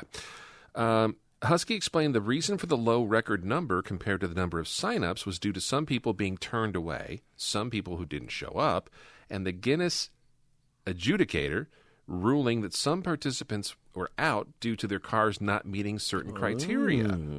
So Vice Grip Garage, Derek Bieri, who runs that channel, he's a lot of fun. He helped promote this thing. And he actually, the city of Tulsa and others kind of said, hey, we want you to get the word out and get the car community out here. People came from all over the country. People came from Canada, and they actually did drive out and pay the money to participate in this thing, which is weird that they paid money, by the way, because it's a big tourism boon for Tulsa, and it's good publicity. Plus, it's the centennial of Route 66. That's why all this is culminating this year. So he went out and said, hey, join me in Tulsa, all my fans. We're going to help boost these numbers. And it was more than 5,000. There was a lot more. Anyways, they were lined up, according to him, and he shot video. They were lined up on the highway coming into the city where the parade route was, and he said the traffic control was so bad. The police were basically non-existent, or the ones that were there were confused. I think it was very poorly run. Mm-hmm. And so people were sitting there waiting, weren't moving through, cars were overheating. People, it was just one of those just poorly planned events. And that's when everything kind of went south, because the city of Tulsa said, well, you lined up late, and we're just going to turn you away. We beat the record, so we don't need you other people. Wow. They're basically stacked like miles out of town yeah. by this point. We don't need you. We already beat the record, so thanks, bye. Meanwhile, they already collected their money, cashed their checks. Ouch. And it sucked. And they basically just said, do a U-turn and go home. Basically, go get lost. Classic cars aren't known to sit on the side of the road and just idle anyway. For hours. And have problems. Yeah. From 6 to 11 a.m. Yeah. So Vice Grip Garage, Derek, released the following statement, quote, I'm deeply saddened, completely gutted, and ultimately embarrassed that thousands of you were denied the opportunity to participate in the World Record Parade Run and were turned away at the gate. Since certain parties have chosen not to accept responsibility, I will. After all, I agreed to help promote this event, and attendance ultimately grew to more than double the original expectations because of me. It's a little bold, but whatever. I understand that many of you sacrificed to get to Tulsa. Some cashed in retirement funds, emptied savings accounts. This is true. People toured and trailered their stuff all the way out from all over the place to be part of this. Yeah. Work countless hours, pushed through a difficult economy, high fuel prices, and inflated hotel rates just to be there. You poured your time, money, and heart into this event only to leave disappointed. So he's like, we will do better. And so basically, if you've been watching his channel, he kind of was getting at the city of Tulsa and like, hey, you need to refund these people. You need to like own up to the blunder. And instead, they doubled down and said, well, the drivers just didn't follow the rules, and, people clearly were not, it wasn't in the spirit of what we were trying. Like, they just kind of turned into crummy people. Mm-hmm. And he's like, okay, cool. And then apparently they had a phone call, and they talked through it, and they're like, look, we're going to refund them. We're going to offer another opportunity, because there is either the Power Tour or some other event that's coming through again, because Tulsa's a big place on Route 66. So they're like, hey, man, you kind of make this right. And that fell apart. So what I think tomorrow, when we record this, it'll be June 5th. If you watch the Vice Grip Garage channel, I think he's going to announce they're going to try to break the record. And kick Tulsa's ass? Kick Tulsa's butt. Yeah. And basically, you beat the record, it's going to stand for a month. So they're going to try to work something out, probably in Tennessee or somewhere. Wow, Who knows? Wow. Who knows? Wow, that's terrible. So it's just a weird thing. But I will say this. We did have a friend of the show, a gentleman named Brian, who's kind of a mutual friend. Yeah, Brian Newkirk. I will make sure to share it with Brian. Yeah, he was out there. He had some event coverage. We're Facebook friends. What was he driving? I don't know if he was driving anything. I think he just showed up participated, out there? Yeah. Okay. And had some really cool shots and videos. Even in spite of all the nonsense, it was a cool event. Guinness was there. They set a record. There's like a ticker tape parade and bands and stuff. I will say this, though. Having been part of the car community for a while, as you both, we both are, do you ever feel people do use you, though? Like, hey, you should do a show, or you should set up something here and promote my business and have a cruise in. You're like, well... You've dealt with this more than I have, because I know you've done, like, you've been called to be an extra in movies and stuff like that with your cars. Yeah. No, I don't get that because I'm usually the guy asking people to show up to my place. Like we talked about doing a Japanese car show and stuff like that at the store. Yeah. And I always feel kind of dirty. Like when we did, Pittsfield, and we did the Two Rivers Jeep Club. I took video of all the guys doing stuff out there. And so for me, I'm like promoting the dealership. So I bought dinner for everybody. That's cool. I think we'll do that. And then that way I can use all that footage of these guys out on the trails and stuff like that and not feel dirty about it, right? Yeah. But everybody's always got an end con on an it, angle. Right? Yeah. Everybody's got an angle. But for me, the city of Tulsa, it's a tourism thing for them. How many hotel rooms did they sell because of this, right? Yeah, and also just to get people to be like, oh, that's neat, news coverage. Oh, what else is going on in Tulsa this year in downtown? Nothing. And stuff. Well, here's the thing that sucks is they charge money for people to basically give them publicity, and then they screwed them in the end. And that's really what I think Derek is all cheesed off about. We've had that with people asking, like I said, like I'm having a new business grand opening. Just bring your car club and do the thing, or can't you just come up here? I remember you guys did like a senior home too. It's like come up here and entertain our seniors. We're not going to give you anything. We just you guys are full of goodwill, right? You'll just show up, right? Some places do. Like we've done some before. They're like, here's a box lunch, here's a cooler, some water, and some beverage, and that's fine. At the end of the day, car people, just like any other group, they're all about camaraderie and getting out and doing things and participating and giving them a reason to go somewhere and do something. That's really what it's about. And that's why you see a lot of things that people do charity car shows, or they do fundraisers for diabetes and stuff. There's a big one in Creve Coeur every summer, and it's a fantastic fundraiser. But it's also just a bunch of people with cars in a park having fun. Yeah. So I think if you start exploiting some of these groups and just be like, do the thing and help us out, the thing. It kind of takes some of the fun out. So hopefully Tulsa gets a little egg on their face and then does the right thing, and then hopefully others look at this and say, we can do better. That's the other part of it. Is there's so many communities around us. Bloomington, Normal, McLean County. I guess they're doing a big Route 66 thing this weekend, and there's car shows in every community from like Towanda all the way down to McLean. Funk's Grove, the maple syrup place is having a cruise in. I'm like, my wife and I were talking. I'm like, we should just do that. We like maple syrup and old cars and Route 66. Why don't we just combine them all? So there's some. It's a learning opportunity for everybody. Yeah, it sucks, man. Well, you know what? And then we got this bad news here about the Peoria Speedway going on in Peoria. Yeah, and I forgot to put the link. No, that's okay. I got one right here from CI Proud. This just came out a couple days ago. Peoria Speedway is to close after the race on June 11th. Soon. And then I click on it, and what do I get? Absolutely nothing. Do I want to allow pop-ups from CI Proud? No, I don't. So let's try this again here. Peoria Speedway.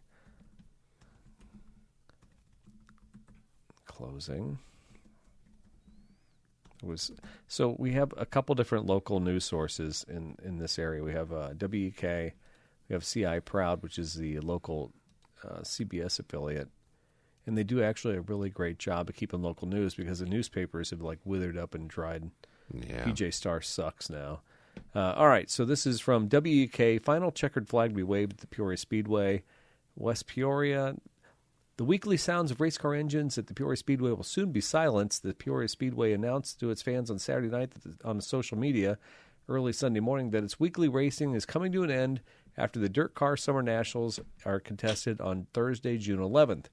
Brandon Dean, who has been the Peoria Speedway's owner and promoter for 13 years, said no reason was given for his decision, but the West Peoria mayor, James Dillon, said it comes down as no surprise. Dillon said racing is a very expensive hobby due to the soaring price of fuel and other costs. Dillon noted that Spoon River Speedway in Lewiston canceled its racing event Saturday night. That's crazy to me because Spoon River is like an icon around here. Yeah, it is. Spoon River offered an explanation on its Facebook page while expressing sadness about Peoria's permanent closure. The racing world is unfortunately struggling because of the economy. Tough calls are unfortunately happening all over the racing community. We are saddened to hear that Peoria Speedway is closing. We do not want to see anyone closed. It is hard to see a track that has given to so many people memories that shuts down. Meantime, The Central Illinois Flea Market, which hosts monthly events at the Speedway, said it is not impacted by the end of the racing. Well, you can still go out there and get that teacup that Grandma Ruby was, had treasured for a while. Central Illinois Flea Market scheduled for the 14th. I don't care about that. We're here for racing, folks. Rubbing is racing. Seriously, though, June 11th is their final? You know, it frightens me to think that, those so I'm from Fairbury, everybody. I don't know if everybody knows I'm from Fairbury, Illinois. It's the home of one of the best dirt tracks in the Midwest. Amen. And there's a classic that goes on every year that brings in stars from all over the country. Yep.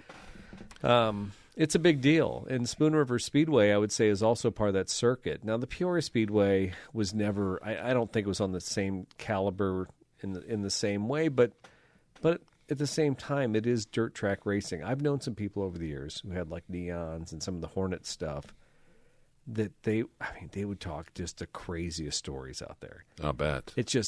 It almost sounds like Peoria to me is like the crass and the rude, like if you were to think about racing in the 1940s, 1950s, that's Peoria Speedway, right? A little rough. Yeah, a little rough. And I think Fairbury and Spoon River, it's like you're moving up at that point. The guys who race at Peoria all the time are probably getting their start, or they're just like muddling around. So It's sad because I think you need to have these small.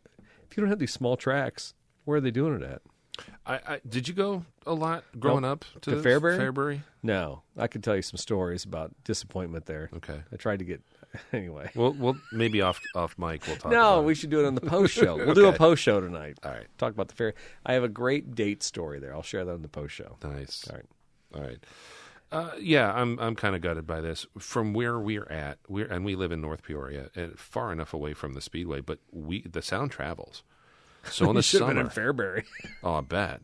But there's nothing like that though. Yeah, being out on the back porch or front porch at night when the races are running, and you just hear small blocks spinning at 8,000 RPM, just in harmony. You're like, what is that? Oh, it's race night. They're racing. Yeah. It's such a cool. I don't know. Maybe it's just where we're in Middle America here. It's just such a cool thing.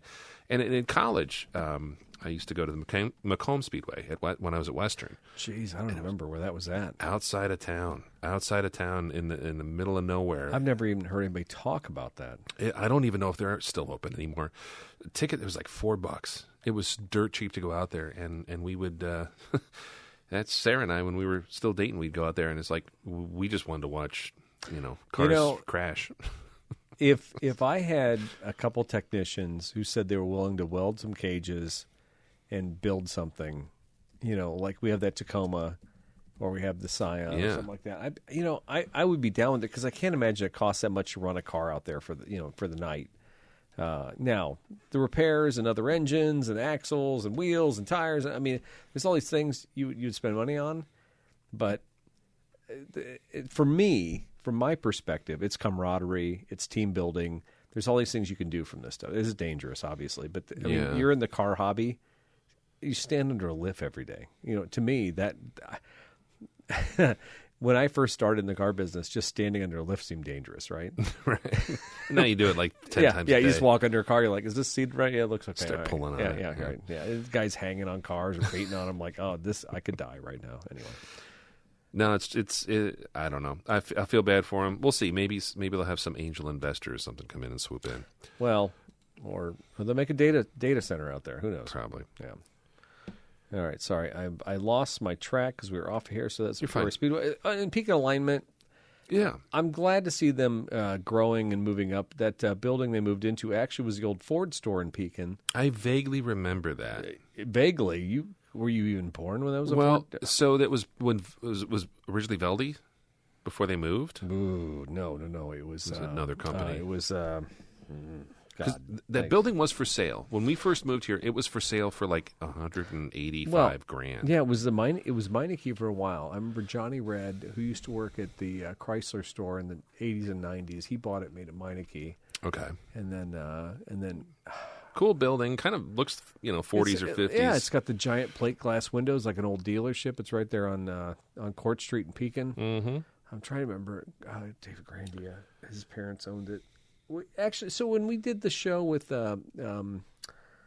George Barris, we kind of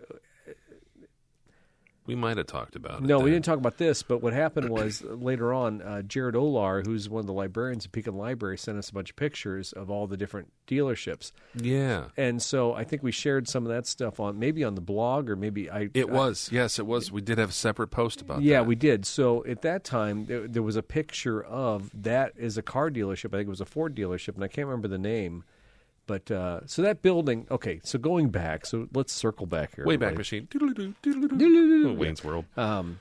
So Beacon Alignment basically has moved into a dealership, from the 1950s, 1960s. But the cool thing is somebody bought that building like 10 years ago and really gutted it and did a great job, redid the concrete, redid everything out to the road on Court Street. They could probably do some decent work out there. I think so. They do phenomenal metalwork, paint. A friend of mine had them redo his 57 Thunderbird, and they did a really, really nice job. Yeah. So they seem to knock it out of the park, and I always love seeing it when a company or a business is able to do amazing work out of a 2-stall garage, and they still have clients coming and going. I'm like, how does this work? They're expanding. I wish them the best. I hope they continue to expand. They built some really nice hot rod trucks, too, over the last few years that kind of made the show circuits. Mm-hmm. So good for them. Good on them.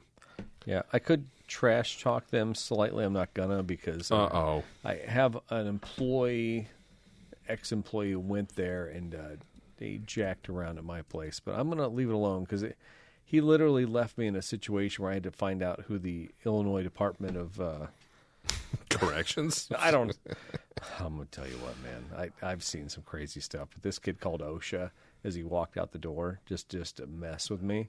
Interesting. Well, he sounds like a he was great a piece guy. of work. So anyway, but he went to. I don't know if he still works there or not. I think he does. So if he does, God bless him. I hope he's changed his ways. He was a little douchebag when he worked for me. You're not bitter or anything. No. Oh, I'm bitter. I'm still bitter. Wow. Yeah. I haven't seen this side of you. Never forget. # never forget. Wow. Yeah. All right. So. On that note. Yeah. You know what? What's that? I got to find. Oh, my God. You got to find our hot buttons here? I think you found yours. Well, you know what? Here's the thing. You know that guy who stands over the cars and goes, "This is the Toyota Scion." Doug DeMuro. Ugh. Cars and Bids. Are you not a Cars and Bids fan? No. Dude, I'm going to tell you what. Cars and Bids has deals. I've never looked at it. I can't stand the guy's voice. Oh, you need to. Okay. So I get that, but Doug DeMuro started. Bring a Trailer is great, and so we do Bring a Trailer. We do Facebook Marketplace. Daryl and I are all over all these different websites. We're always looking at cars. But Cars and Bids came out a couple months ago. It's been out probably a year. It's been out longer than that. Pat Fort bought a Honda Accord on Cars and Bid here recently. Really? For $10,000 out of Ohio. I'm going to tell you this. This is an insider secret, folks. I think everybody in Cars and Bids is in California. So if there's a car on Cars and Bids and it's on the East Coast or in the Midwest, it's not getting the money. So grab it because it's definitely a deal. Interesting. Okay. Bring a Trailer, brings all the exotics, brings all the money. Go to Cars and Bids. So all I'm going to say, the caveat, the hashtag, if you're here for Cars of the Week, now with Cars and Bids. So anyway. Good to know. Yeah. I like that. This week, Daryl, I didn't run this past the wife, but I know sometimes I like to go outside and I like to do a little chainsawing. Yeah. And if for some reason there was a little Tacoma out there that didn't start, I think I found the vehicle that's going to take the place. How could you ever take the place of Little Mule? But go ahead. Try. This thing's on Facebook Marketplace. It's a 2006 Scion XB pickup truck. Did you know, before the long-rumored lightweight Toyota Stout that may or may not ever come out, Toyota came out with the 2006 XB pickup? Did you know that happened? Did they really? No, they didn't. Okay. Because this guy here took a Scion XB and he chopped the roof off that sucker. Now, I'm going to say this. He's very progressive. Rivian has that thing where you open up the door on the side and you can slide out and have maybe like your kitchen. Like a cooktop or something like this. Yeah. This individual here basically took the back doors and made it so you have an access point. And I don't have to spend $90,000 on an RT1 or whatever that Rivian thing is. I can buy this here for $5,500, Daryl Scott. And I think I'll be just as happy with that sucker. So somebody took an XB, a.k.a. the toaster, Yeah. cut the roof off. The back roof. Okay. And then they lined it nicely. Look at these handles back here. If you want to have somebody just like hanging on for dear life, there's a way for them to do it. They actually did do like a little canvas wraparound top thing. And Yeah. so it does look, of all the chop top truck conversions, and you see this occasionally with vans, or you see it with station wagons. Okay. Make your own El Camino, as it were. DIY. Most of these don't look as weather tight as this one. This actually looks decent. But I'm getting excited as I even talk about it right now. I'm thinking $5,500. I may have to go out and I may have to pull my money out of Bitcoin right now. Oh wait, it dropped too much. Anyway, where's the thing located? The XB truck, Daryl. Yeah, it is located somewhere in Illinois. It's located in Abington, Illinois. That's not even that far from here. No, that's close. Dude, this guy might take less. Okay. Oh, gross. I'm going to read the description from the seller. Okay, it's please. an XB pickup. It's a cool ride. It turns lots of heads. I mean, in Abington, lots might be 3 or 4. I don't know. It's more than like, one. It's like new, inside and out. Rear doors for storage use. Rare 5-speed transmission. AC, power windows, and cruise. Never hot rodded. Did it have a choice? I think the thing is it had like a 1.5 liter in them. I don't know that you could hot rod that sucker at all. Call Bob W. Hidden information, Abington, Illinois. Folks, if you know where Abington's at, you know that it's only quality individuals down there, so you know this is a square ride. The hubcaps, also, the UFO hubcaps were like a selling point for me. Yes. I've been told that if I put those in my Prius, I could pick up an extra half mile per gallon. I don't know that that's going to help in this case. Yeah, this is a podcast. So you can't see the glorious, behold the beauty that is this thing. He has side pipes, too. I just noticed the side pipes. It's very custom. It looks like somebody tried to make a 50s hot rod out of it a little bit.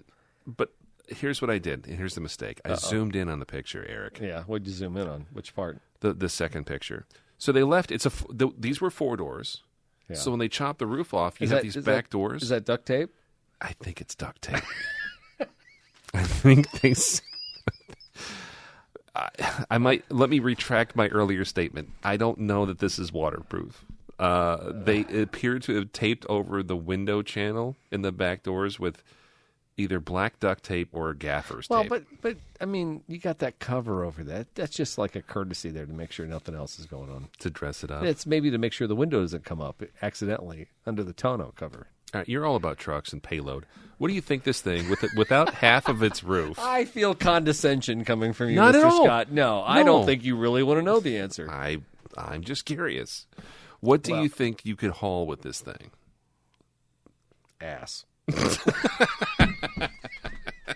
I don't know. Tree limbs? No, I mean, I saw, so Big Daddy Cabs was coming down Route 29 today, and I saw a Scion XV at the stoplight. It's ironic that this should be my car of the week because I just saw that Big Daddy Cab, but they have Scion XBs. They got a fleet of them. First-gen XBs, yes, they do. And they're still in service. And I saw number 0101 on both the mirrors. And like the General Lee? Yeah, right. And I saw that it was fully loaded, and it looked like the rear end was a bit recessed because of the load. So okay. I'm going to guess. I'm going to go on a limb and say 500-pound cargo capacity in this. That's probably accurate. Yeah. But I would not want to be in this vehicle if it goes over a set of railroad tracks. I think it would do the shimmy, shimmy, shake, or whatever, the chubby checker, the twist. I think it would do the twist. If you don't think you reinforced the frame underneath? No. I mean, unless those running boards are made of angle iron. No, I don't think so. You don't know. That tonneau cover could be like braced. A carbon fiber. It's got some carbon fiber reinforced. I mean, it's 85. Dude, this guy, I'll bet if we rolled down to Abington and said $3,000. You would drive home in it? Maybe. You want to do it? Maybe. I mean, the cars and coffees this weekend. That'd be embarrassing. That'd be so embarrassing. Roll in with the for sale sign. Meet. What do you want for it? $5,500. That seems like a bargain. Some other guy would do it, though. You might be right. Some other guy would buy it. Yeah. We buy it for $3,500. Have fun for a couple weeks. Yeah. And flip it at the next Cars and Coffee. Yeah, or it sputters and has a check engine light. You're like screwed on the side of the road because the coil packs are burned out. Yeah, great. It's like you have a crystal ball and you've seen into the future. Can you beat that, Daryl? You found something from the 80s in a GM, so it's possible. I found something gross. It's cheaper than mine. Yeah, I don't know why I did this. It seemed like a good idea at the time. The other day, Eric, God. I was on Facebook Marketplace, as you were apparently, trolling. And what came into my feed, the number one first thing I looked at. I can't believe this is number one.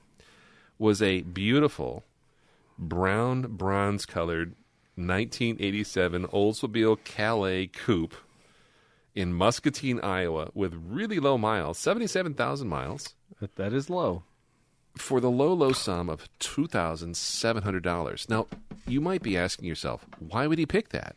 Especially one that's had some work done, doesn't have the original rims. It's kind of, I don't know, looks clean-ish, but also questionable, and has the really anemic 2.5-liter, a.k.a. the Iron Duke four-cylinder that General Motors put in these things. Iron Duke. I think Duke is spelled D-O-O-K. Like Dookie? Yes. Why would Daryl ever buy something like this, virtually? Look at that interior. Well, and so once I got to picture number 3 and I saw the interior leather, and I thought, yeah, I can already feel how soft these seats are. Dude, leather buckets, power. Yeah, I saw the power controls, Power which assist. likely you're going to have to really work them because they don't work on the first command. Oh, I'd burn that motor out the first 5 minutes I drove the car. Here's the other part about it. When you look at that, it's a coupe, big doors. What do you not see in between the seats? Oh, is there room for you and your lady? It's a bucket seat car with no console. Yeah. And it's a column shift. What is that space between the seats, though? It's like a little carpeted spot, like you could set your bag of fries there or something. It might be somebody's bag of fries. No, honestly, I think it's just GMs of this era had those cool little flip up console with the coin holders in them. Mm-hmm. A lot of them. I bet you it's got a coin holder for paying those tolls on the tollway. No, this thing, dude, the handle on the passenger side. Yeah. So, like in in Toyotas, they have like this spring-loaded handle, like where you put your hand up and you can like pull down on it, and it pops back. This has like the handle that's like a loose handle to pull the door closed, like a Samsonite briefcase. Yeah. I don't know, man. This thing caught my eye. I think back to here's where it was in college, and I had a car in college, even freshman year. Day one, I had a car. But a lot of the roommates and friends and stuff that lived in my dorm didn't. My one friend, Brian, he had a 78 LTD, and the thing was broken all the time. So anytime he needed to go somewhere or wanted to take us to go shopping or, hang out, go get, beer with someone's fake ID, we would get into his girlfriend's Buick Skylark. And his girlfriend was very sweet, and she came from a very loving family who bought a really nice Buick Skylark with that 2.5. And it was plush velour seat. I mean, grandma spec, right? Like, you remember the Skylark. Same chassis, GM N body, so it's a very similar car. Same size and everything. And we were two big dudes. And we usually load a bunch of other, friends in this thing. We had like 5 people in this thing. And we'd make fun of it. Man, this thing's this is like your grandma car, blah, blah, blah. This thing sucks. It's got a 4-cylinder. It's a dog. We would drive around town in that car. And air conditioning was ice cold. The stereo was good. It was comfortable. And we just cruise around. We make fun of this thing. But we always drove it. He could always fix his car. We could always take his old beater. But we chose this stupid thing because it was a comfy, cheap car. We could fill it up for not a lot of money, drive around all weekend in it, and then go do dumb stuff that 20-year-old guys do, which, go to like the KFC buffet. Yeah. Something stupid. The Wendy's. The Wendy's super bar. We were gross. We were disgusting. But I think back, I'm like, you know what? That car was fun. And it was a 4-cylinder. It was good on gas. Why don't I have something like that I can bang around town in? For $2,700, I think that's smart money all day. It is a bargain. I'll give you that. And you beat me on the price. No, not by much, though. Mine's more practical, I think. You would undercut. You wouldn't pay $5,500 for yours. No. I think that dude would probably take $3,500. Done. I mean, realistically, he should take $2,500. Probably. It would be hilarious to show up with like, I got $3,000, dude. That's all I got. Yeah. Just watch that guy. I don't know. Okay. You're breaking me, guys. You're breaking me here. And then drive it home. And then take it to Cars and Coffee and just put a sign up for sale. I think your car is ghastly on the outside, but the thing is, on the inside, there's Yeah. something like there's literally something like soothing and just like, oh, this is like, it feels like a comfortable shoe, right? A little. It's the here's what it is. It's the automotive equivalent of the KFC famous bowl. Yeah, or a hush puppy. Yeah. Yeah, it's just it's a hush puppy shoe. A Not a Long John shoe? Silver's hush I puppy. mean, same thing. Yeah, it's just a comfortable shoe. To me, that it screams of like just comfort. You know, of like my Yeah. mom's embrace in the 70s or something like that. Right. It is kind of hilarious, but the fact that this car still exists and the leather still looks pretty decent. The carpet's not looking great from here, but that interior is still pretty square. So I'm going to give you the win this week. Oh, thanks, brother. Yeah, I Appreciate that. brought the clown car out. You brought something for $2,700. I think actually is probably a deal for somebody. So what do I know? We'll see. Thank goodness neither one of us have like $5,000 in our pocket right now, because we would do some dumb stuff. Yeah, no, there's no doubt. Yeah. Dumb stuff. All right. Well, you know what, folks? You reached the end of another Throwin Wrenches episode, and Oh, it just started. yeah, it did, didn't it? You got to talk it out as I find. Are the we button. 3 hours in? How long is this? This isn't the longest episode, but it's got to be up there. No.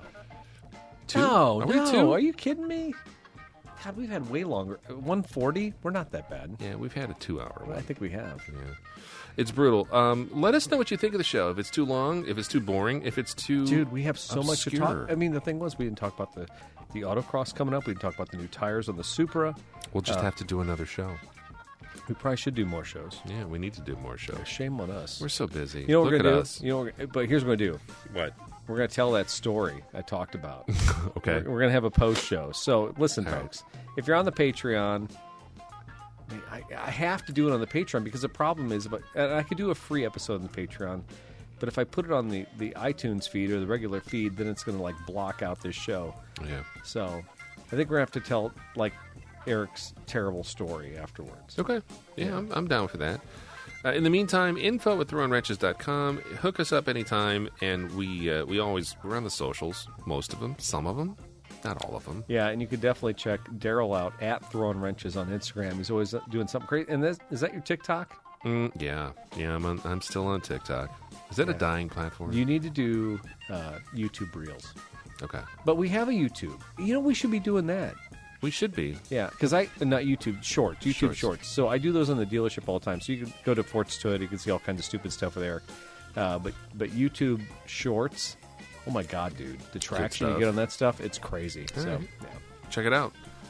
In the meantime, we will be back at some point in the near future. Yeah, pretty quick, probably. Yeah. Maybe this weekend we'll be hanging out, and I'll take a picture of us at a car show. But don't hold your breath. All right. All right. For Throwin Wrenches 111, this is Eric. I'm Daryl. Bye. I found it. There you go. Oh, yeah, that was a great post. Yeah. Dude, that was maybe like one of our best pieces of material ever. And Honestly. that's inside it. Not a car dealership.